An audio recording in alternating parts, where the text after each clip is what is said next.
Hi friends, నేనైతే ఈరోజు chicken curry ready చేసుకుంటున్నా. చూడండి, సండే స్పెషల్గా చికెన్ కర్రీ చేసుకుంటున్నా. అల్లం వెల్లిపాయ పేస్ట్ వేసుకుంటున్నా.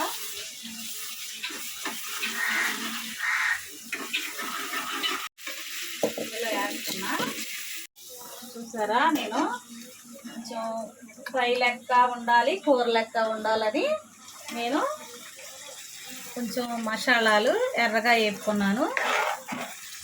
చూడండి ఎలా ఉందో. ఇప్పుడైతే దీనికి తగినంత కారం వేస్తున్నా. తగినంత కారం,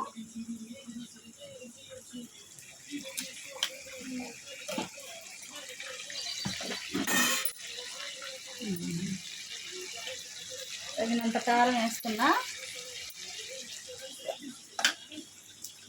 చూసారా ఫ్రెండ్స్, ఇది మెంతిపిండి. అందరూ పచ్చళ్ళలోనే వాడతారు, కాకపోతే మా అత్తగారు అయితే నాకు మెంతిపిండి వేసుకుంటే చాలా బాగుంటుంది చికెన్ కూరలు అని చెప్పారు.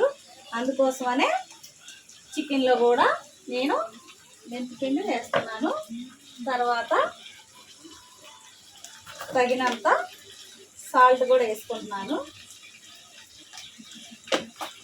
తర్వాత ఇలా సిమ్లో మిర్చిగా పెట్టుకోవాలి, ఇలా కలుపుకోవాలి. మగ్గుతూ ఉంటుంది, మిర్చిగా ఉంటుంది. చూడండి ఫ్రెండ్స్.